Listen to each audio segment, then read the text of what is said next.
Hello student, welcome back to my channel. Student, आज का हमारा टॉपिक है माइक्रोराइजा। आइए स्टार्ट करते हैं। माइक्रोराइजा वर्ड सबसे पहले फ्रैंक नामक साइंटिस्ट ने 1885 में डिस्कवर किया था। Symbiotic association between higher plant and fungus. Mycorrhiza actual में एक सिम्बायोटिक एसोसिएशन है जिसमें हायर प्लांट एंड फंगस के बीच में होता है। सिम्बायोटिक एसोसिएशन में हायर प्लांट एंड फंगस दोनों को ही बेनिफिट पहुंचता है। अब ये बेनिफिट कैसे पहुंचता है? जो फंगस है, जैसा कि हम जानते हैं, फंगस अपना भोजन स्वयं नहीं बना सकता है, तो फंगस को भोजन कौन प्रोवाइड करता है? फूड मटेरियल कौन प्रोवाइड करता है? Higher plant. एंड इसके बदले फंगस जो है वो उसको सॉइल से वाटर एंड मिनरल को एब्सॉर्ब करके हायर प्लांट को देता है। इस तरह से दोनों में ही हेल्प चलता रहता है, दोनों ही एक दूसरे की हेल्प करते हैं। तो ये इस एसोसिएशन को सिम्बायोटिक एसोसिएशन कहा जाता है। एग्जाम्पल हम देख सकते हैं, पाइनस के रूट में ये देखने को मिलता है। नेक्स्ट है types of mycorrhiza. Types of mycorrhiza, first is ectomycorrhiza and second is endomycorrhiza. First है एक्टोमाइक्रोराइजा, आउटसाइड द सेल। जैसा कि नाम से ही पता चल गया, ये सेल जो आपने कोशिका देखी है, कोशिका के आउटसाइड में, कोशिका के कहाँ पाया जाता है? ये जैसे कोशिका का डायग्राम में ये क्या है? सेल है, ठीक है। तो जो एक्टोमाइक्रोराइजा है वो कहाँ पे पाए जाएंगे? सेल के चारों तरफ पाया जाता है, ठीक है। सेल के चारों तरफ पाया जाता है। अब यहाँ से नया सेल आ जाएगा, ठीक है। ये जो माइक्रोराइजा है, सॉरी ये जो फंगस है, ये फंगस क्लास बेसिडियोमाइसीटीज को बिलोंग करते हैं। कौन सी क्लास को बिलोंग करते हैं? बेसिडियोमाइसीटीज को बिलोंग करते हैं। इंटरसेल्यूलर नेट बनाते हैं, एक दूसरी सेल्स जो होती हैं, कोशिका जो होती हैं, उनके बीच बीच में। हम इसे डायग्राम के माध्यम से समझते हैं। Surface fungal hyphae sheath, okay, हम इसे डायग्राम से देख लेते हैं।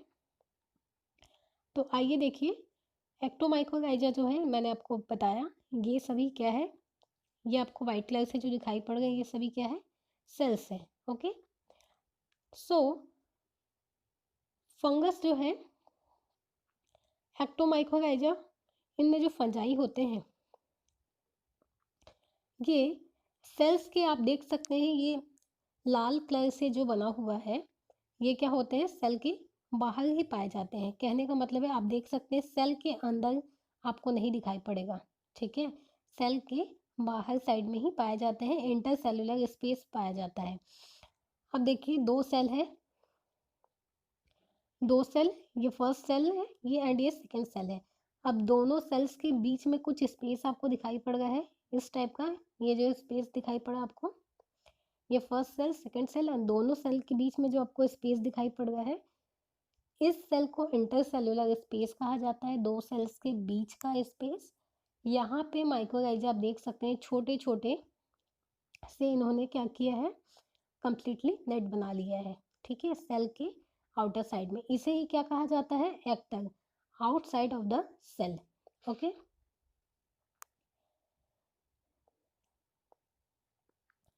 Fungal hyphae sheath, pseudoparenchymatous sheath, इस टाइप का जो सीट बना लेते हैं फंगस जो है। सीट मतलब क्या होता है? एक टाइप का कवर बना लेते हैं। देखिए, सेल के ऊपर में एक सीट बना लिया, शीट बना लेते हैं। इसी शीट को ही क्या कहा जाता है? स्यूडो पैरेन्काइमेटस शीट कहा जाता है, ओके। जिसकी वजह से मेनली जो फंगस होते हैं वो किसका एब्जॉर्प्शन करते हैं, absorption of nitrogen, phosphorus, calcium and potassium, इनका एब्जॉर्प्शन करते हैं। एक्टोमाइकोराइजा जो है वो आपको eucalyptus, pinus and oak plant में देखने को मिलेगा। नेक्स्ट है endomycorrhiza. Endo means inside the cell. Endomycorrhiza के जो फंगस है वो मेनली ज़ाइगोमैसेटिस को बिलोंग करते हैं। Inside the root cortical cell, ये रूट के कॉर्टिकल वाले पार्ट के अंदर पाए जाते हैं। Knob like structure means, knob means hook like structure, ठीक है, ऐसा हुक लाइक स्ट्रक्चर पाया जाता है। हुक लाइक स्ट्रक्चर जो होता है इसे क्या कहते हैं, हम इसे कहते हैं वेसाइकल। क्या कहते हैं इसे, वेसाइकल कहते हैं। And branching like structure it's called arbusculum. अब इसे देख लेते हैं आगे डायग्राम में। देखिए हमने पहले देखा था एंडोमाइकोराइजा जो सेल के आउटर साइड में पाया जाता है, ठीक है, आप देख सकते हैं सेल के आउटर साइड में पाया जाता है। एंड वो क्या करता है, एक सीड बना लेता है, जिस सीड को क्या कहते हैं हम, पैरेन्काइमेटस सीड कहते हैं। बट एंडोमाइकोराइजा में अब जो फंगस है वो क्या करते हैं, जो सेल्स आपको दिखाई पड़ रहे हैं ब्लू कलर से बने हुए जो सेल्स हैं उनके बीच में इंटरसेलुलर स्पेस है। देखिए आपको यहाँ पे फंगस नहीं दिखाई पड़ रहे हैं। हमको फंगस यहाँ पे एंडोमाइकोराइजा में कहाँ दिखाई पड़ रहे हैं, सेल के अंदर साइड में। सेल के कहाँ दिखाई पड़ गए हैं, ये देखिए सेल के अंदर में दिखाई पड़ गए हैं। बट जब फंगस जो है सेल के अंदर जाके क्या होता है, उसमें ब्रांचिंग नहीं पाई जाती है। देखिए ये वाले में ये सेल है, मैं आपको बड़े करके दिखा देती हूँ।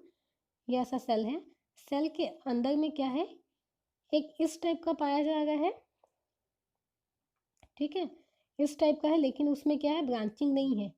एक नेट लाइक स्ट्रक्चर पाया जाता है, गुच्छे के समान पाया जा रहा है, तो वो क्या कहलाता है, नॉब लाइक स्ट्रक्चर जो है वो कहलाता है वेसाइकल कहलाता है।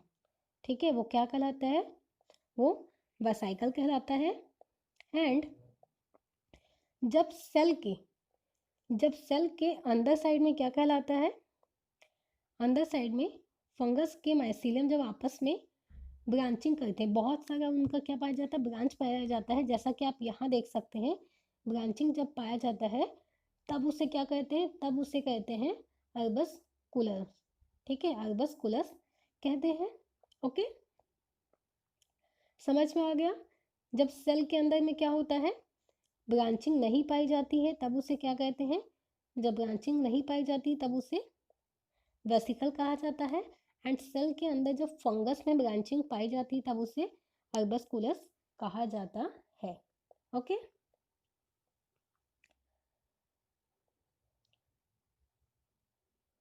अर्बस्कुलस कहा जाता है। तो एंडोमाइकोराइजा में ये दो स्ट्रक्चर कौन कौन से, वेसिकल एंड अर्बस्कुलस के कारण ही एंडोमाइकोराइजा को हम वीएएम फंजाई भी कहते हैं। ओके, किसकी किसकी वजह से, वेसिकल एंड अर्बस्कुलस की वजह से हम क्या कहते हैं, वीएएम। ठीक है, वेसिकल अर्बस्कुलर माइकोराइजा। ओके, आगे देखते हैं। वीएएम वेसिकुलर अर्बस्कुलम माइकोराइजा, जो कि वीएएम का फुल फॉर्म है। Okay, work like haustorium. अब वर्क लाइक हाउस्टोरियम कौन करता है, अर्बस्कुलर करता है। ठीक है, ये हाउस्टोरिया की तरह काम करता है। मीन्स कॉर्टेक्स रीजन में न्यूट्रिशन जो पाया जाता है, कॉर्टेक्स रीजन में न्यूट्रिशन को क्या करता है, एब्जॉर्ब करता है। एंड मेनली ये फॉस्फेट को मेनली क्या करता है, फॉस्फेट के एब्जॉर्प्शन में ये हेल्प करता है। ये हम कहाँ देख सकते हैं, ये देख सकते हैं ऑर्किड के प्लांट में। Infection, spores are germinate in soil. Spores soil में प्रेजेंट होते हैं एंड जर्मिनेशन भी इनका सॉइल में होता है। Fungi penetrate root and create fungal network. जब इनका होस्ट प्लांट इनको मिलता है एंड फेवरेबल कंडीशन इनको मिलती है तो होस्ट प्लांट के तरफ ये चले जाते हैं एंड फंगल हाइफी सेल में पेनिट्रेट करता है, उसके अंदर सेल के अंदर चला जाता है एंड वहाँ फंगल नेटवर्क बनाता है। अब सिम्बायोटिक एसोसिएशन या VAM से बेनिफिट क्या क्या है, तो reduce disease occurrence, increase tolerance to soil salinity, enhance flowering and fruiting, stimulates plant growth, increase yielding and crop quality, biofertilizer as a biofertilizer. तो ये क्या करते हैं, माइक्रोराइजा जिस भी प्लांट में माइक्रोराइजा का एसोसिएशन पाया जाता है उस प्लांट में कोई भी अदर जो पैथोजन है वो इन पे अटैक नहीं कर सकता, मतलब कि ऐसे प्लांट्स में कोई भी अदर डिसीज नहीं हो पाता है। वो क्यों नहीं हो पाता है, क्योंकि किसी भी दूसरे पैथोजन को प्लांट पे अटैक करने से जो फंगस है वो उनको क्या करता है, रोकता है। ये एंड नेक्स्ट है, ये सॉइल में प्रेजेंट सैलिनिटी को भी प्लांट में बढ़ाने का काम करता है। नेक्स्ट, फ्लावर एंड फ्रूट को ज़्यादा से ज़्यादा ग्रो करने में प्लांट को ये एनहांस करता है। नेक्स्ट है, प्लांट ग्रोथ को बढ़ाता है। नेक्स्ट, ये क्रॉप की क्वालिटी के साथ साथ उसकी यील्डिंग को भी बढ़ाता है। हम इसे एज ए बायोफर्टिलाइजर भी कह सकते हैं।